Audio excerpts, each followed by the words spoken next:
每次見到子健咧都好大感觸，因為一個12歲嘅小朋友，咁佢可以面對一啲叫罕有病，就可以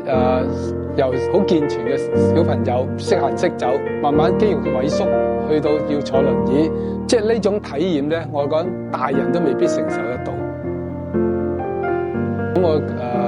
睇唔到佢喺個治療過程中咧好勇敢啦，對自己有要求，佢永遠都覺得我可以活得更開心，我可以做得更好，因為佢係活生生話俾我哋聽，如果一個人係可以，只要佢想有夢想，佢就可以行得更遠。我覺得蝸牛仔呢個小朋友咧係一個超乎我哋成年人想象嘅勇敢嘅一個小朋友，即係我哋可能日常生命裏面咧都會見到好多生命鬥士啊，有唔同類型嘅傷殘人士啊，或者屋企都會有唔同嘅背景，可能都唔係幾好嘅，佢哋都為咗生命奮鬥，都有好多嘢可以學習。但係最特別嘅呢個細路仔咧，係比起我見到嘅其他可能比較弱勢嘅人士咧，都嚟得更加勇敢同埋更加堅毅。是很多對方比較勇敢，真係做過好多嘢第一次。都係你要有勇氣先至做到嘅。即係有過高原嘅第一次，沙漠嘅第一次，YouTube 嘅第一次，好多嘅第一次都係stick 嗰個創造咗機會。唔係啊，係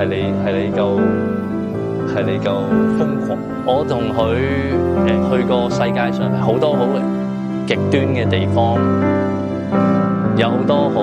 難忘嘅經歷。但係對於我嚟講咧，同佢最難忘嘅經歷咧係喺香港，係一個好普通嘅日子裏邊，唔係話要去到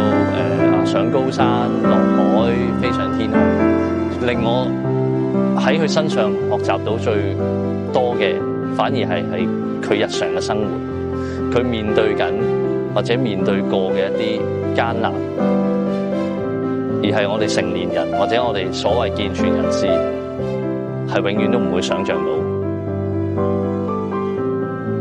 希望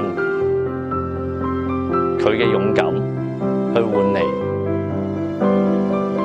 佢人生繼續發光發亮嘅機會。